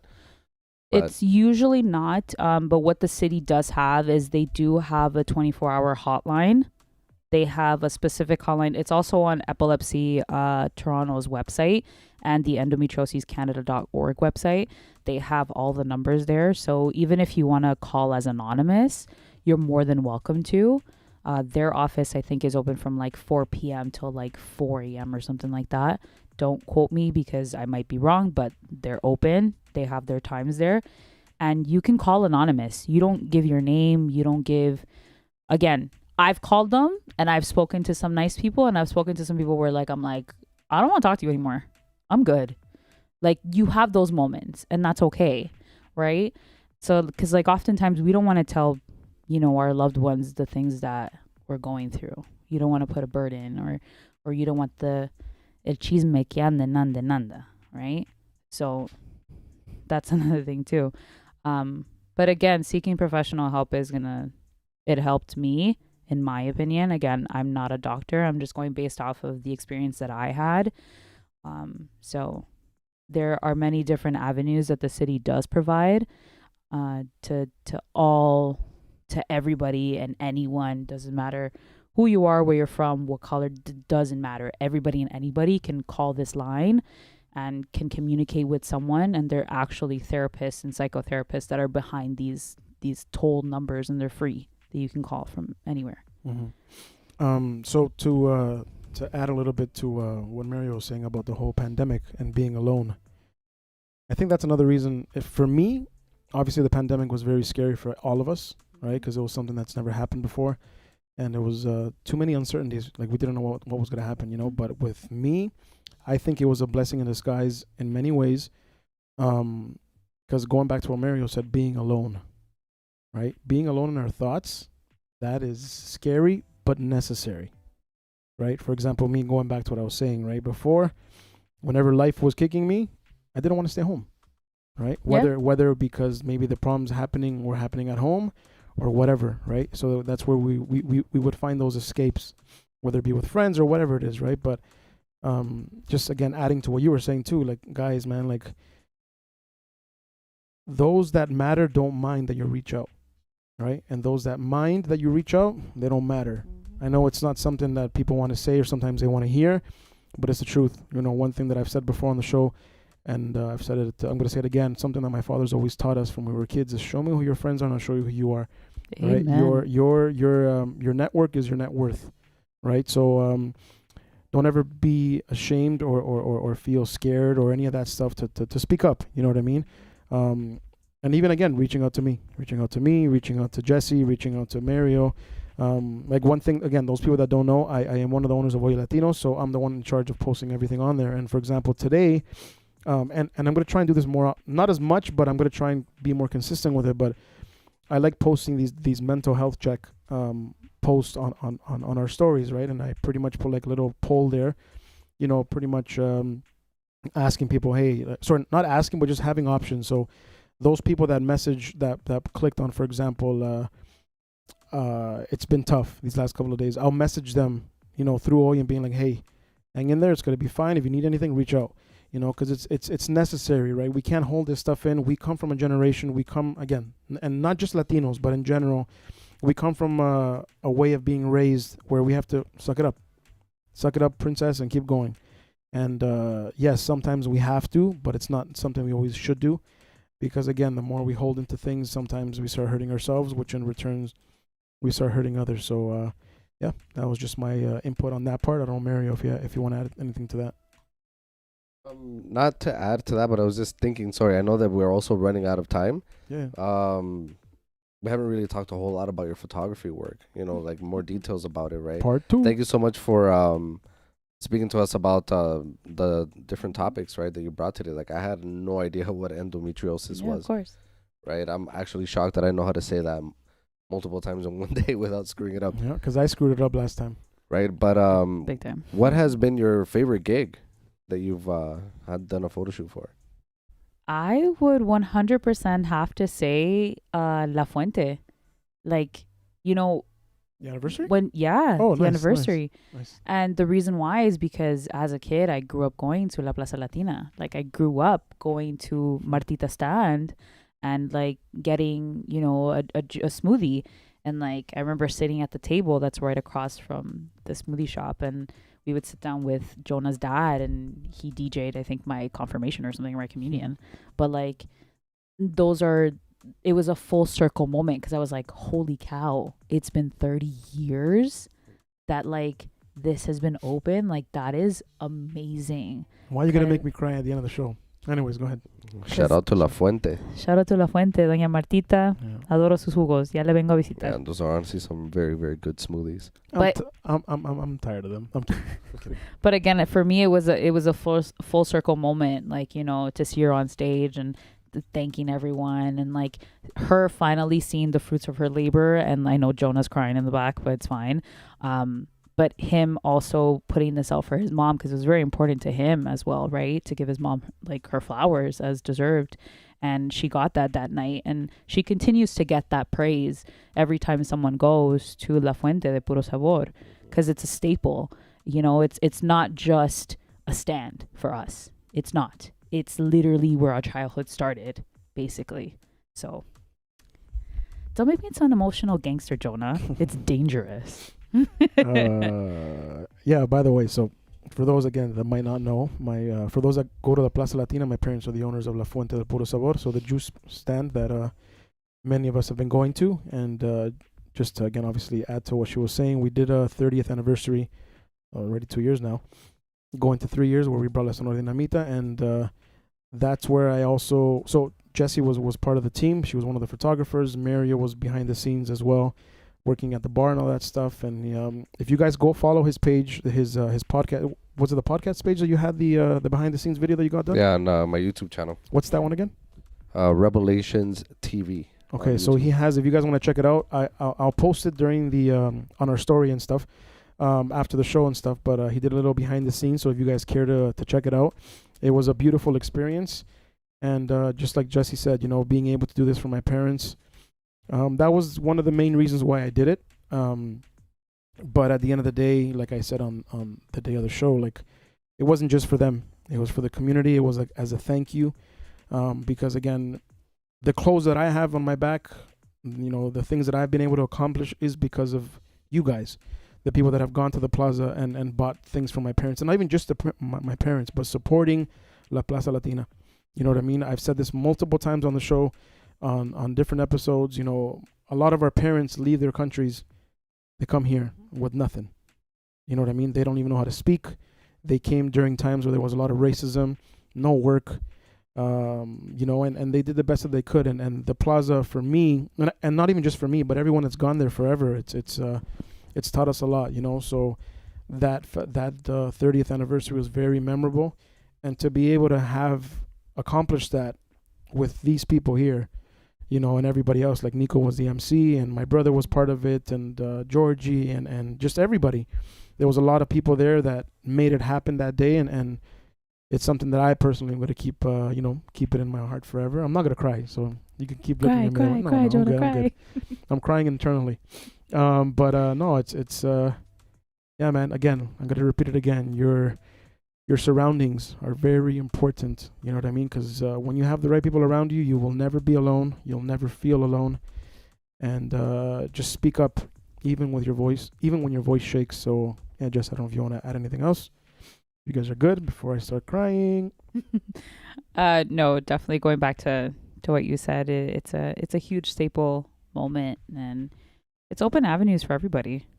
La Plaza Latina, everybody. So it's huge. It was monumental. It was fun. It was a headache. There was so much things that happened. Hey, but at the end of the day, it came out amazing. Yeah, I know. But Words can't describe it. That was hilarious in a bad way of how much stuff happened leading up to it, but it worked. But anyways, guys, hold on one second. I found the picture of the lion. We can quickly talk about the lion part there before we end it. Okay, so that is at the Amsterdam Zoo. That meat looks so good. Pause. Yeah. No, I'm sorry, I'm just thinking about barbecue. So I literally was at the zoo and I was like, okay. And I had my 75 to 300 lens. And that's what that buddy took. And it was beautiful. It was such a cool moment. And I remember I just stood there just watching after I took out of maybe 40 pictures of the same thing, of each one just going. Where was this again? Amsterdam. Okay. Yeah. That's And it's such a phenomenal picture because you just, you see her like she has her food, but again, she's looking at someone and taunting them like, I have food, but where's yours? But you're watching me eat, but where's yours? Right? So again, just like all pictures is what I try to do is I try to tell a story behind those pictures, right? So each person can look at it differently. Of course. So beautiful picture. yeah. Thank you. So I'm going to ask you one more question and then we can end it off. But this last question, who is the most influential person in your life and how did they impact you? And I left it last on purpose. I know. It's payback. Definitely my mom. I'm going to say that watching? 100%. I think so. Okay, well, even if she's not, look into the camera and you tell her what you need to tell her. Okay, don't because do that. our mama bears Don't need do to that. hear that. So definitely the most influential person would be my mom. My mom came here with just a backpack. So yeah, she raised me. Whew. Damn. Jonah, this is not cool. Well, you got me crying, so now I have to be even. By the way, listen, at this podcast, I do cry. When I upload season 1, because season 1 was all on Twitch, and I just switched over to YouTube. If I decide to upload those, you'll see. I was number one fatter. Nonstop. I was fatter. I was drinking. I was fatter, and I cried more. Not saying that I'm not gonna cry this season, but anyways, go ahead. Sorry. Definitely be my mom. She came with a backpack, and like honestly, she raised me on her own, and she's taken me to all her jobs, like from when she did her diploma for esthetician. And then I would go and I would stay at Marca College at Dufferin and Lawrence. And I would be in the class. Like, I would just be there chilling, Or, the fact that my mom, she did also her PSW. And she's been a healthcare worker for the past, 30 years. And she's dedicated her life to, caring for others and nurturing others and supporting the elderly. In that aspect, and anyone who's sick, and assisting them. And then just her raising me in general. She's just been phenomenal. She is a strong human that does not let anything get in her way. Ooh. Anywho. Yeah.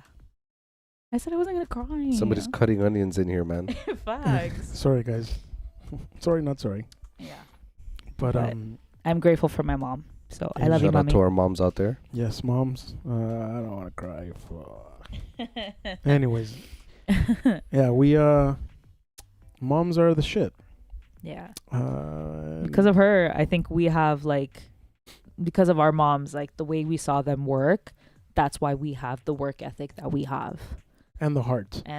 Because the work ethic, our heart and soul and exactly. blood, sweat, and tears into everything we do.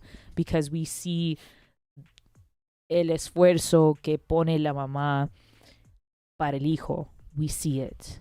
And I'm going to say how my mom says it because I guess What is wrong with me? Cue Amor de Madre by Aventura. Facts, yo. I don't want to get blocked. Todo el sacrificio, like I'm super appreciative for my mom. Like without her, I'd be nothing. So I'm super grateful. Don't look at me. Look at the camera. Talk to her. I know she's watching. I know she's watching. She's like, ha ha ha. She's like, I got you. I got you. Say it again. Say it again. But I love you, mommy. Thank you for everything and all the sacrifices that you did. I love you so much. And I'm proud of you and I'm proud of myself. Because if it wasn't for you, I wouldn't be where I am today and the woman that I am. Whew. Okay, I'm done. I'm done. Sorry. But yeah, this is what we do on the show. We talk about things that matter, and sometimes those things that matter take a little bit out of us. And again, guys, just don't be afraid to talk it out. You know, especially our parents. You know, they've had a difficult upbringing, a difficult journey to get to where they are today, and sometimes I believe it's up to us, since we are in a different generation and we have different ways of dealing with things and stuff, and we have a lot of avenues to I guess to pick our brain or to make us see things differently. I think it's also up to us to speak to them and sit down and have those deep conversations, because that's something that I've done. The closer I've gotten to God, you know, the more I've been able to speak to my parents about the things that I had trouble doing. Like I said on the last week's show, I just finally prayed with my family for the first time. My brother wasn't there because he wasn't home, but it was the first time that I prayed out loud for my family, with my family. And it's, you know, I've had very deep conversations with my dad that I never was able to before. Why? Because I was going through my own battles. I was battling my own vices. And again, adding to what we were all saying today, you know, when we're raised a certain way and we try to do something that's not the way we were raised, it's very scary. It's difficult, and sometimes we get shut down. But sometimes, like I said, it's up to us to have those deep conversations, especially because the older we get, the less time we have with them here.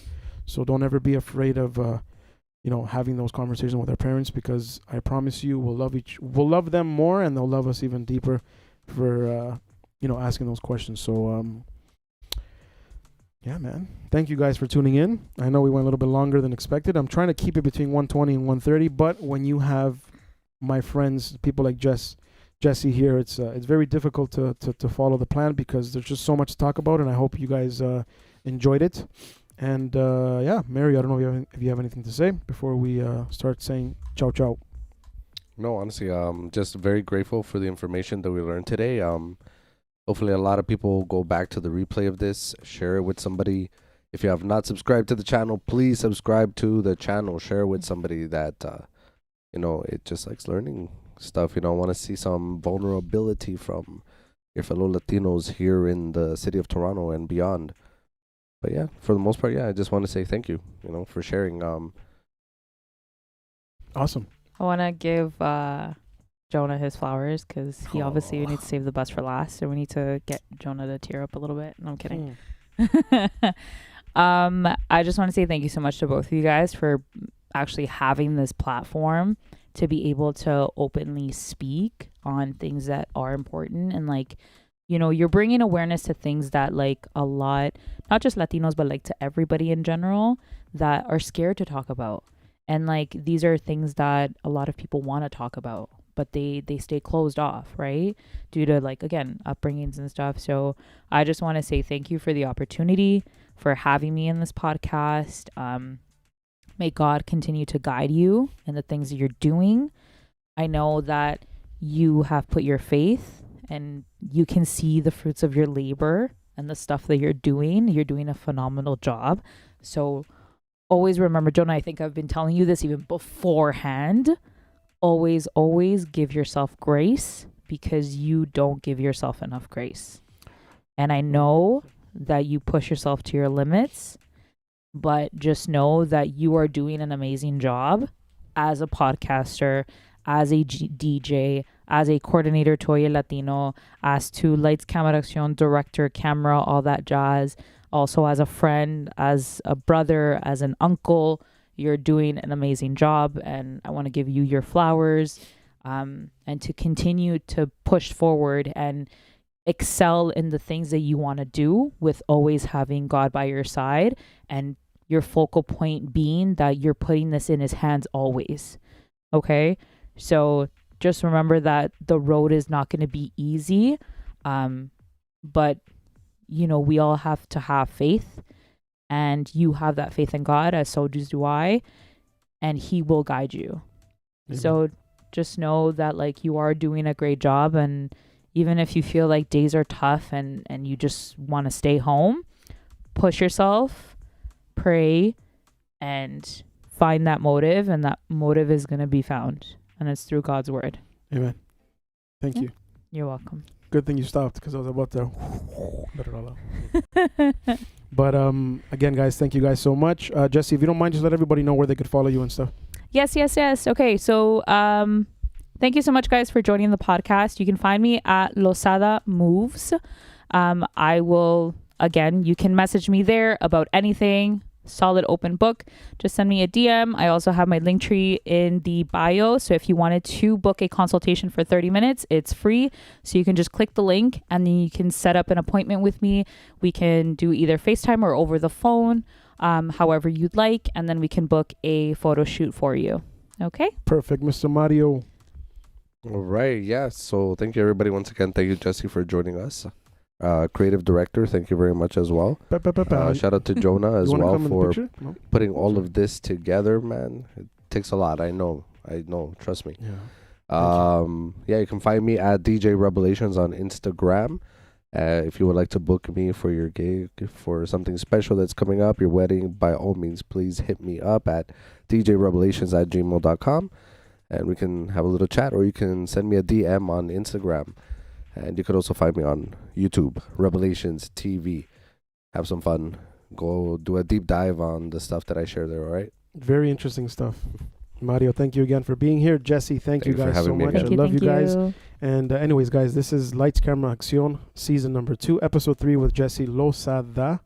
Thank you guys again for tuning in, for commenting, for sharing, for liking. And I'm going to try and make this more of a habit, but just lead with God, lead with God. Leave it in His hands. I know sometimes we don't understand it because we're not, maybe we're not used to it. But this too shall pass, Pray for those that are around you. Pray for those that are not with you. And forgive, Amen. Yeah, I don't want to, you know what I mean, get emotional. Emotional gangster. Just be good. Be good. If you made a mistake, say sorry. Don't hold anything in.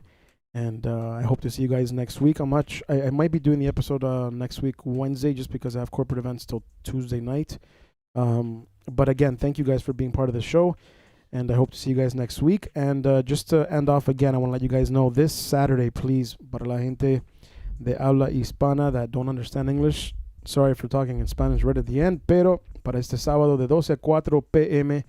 en el Bloor Flea Market vamos a dar 38 chaquetas para la gente que lo necesita. Voy a tocar música ahí en vivo. También vamos a tener comida ecuatoriana ahí para vender. And yeah, guys, so once again, thank you guys for tuning in. This has been Lights, Camera, Action.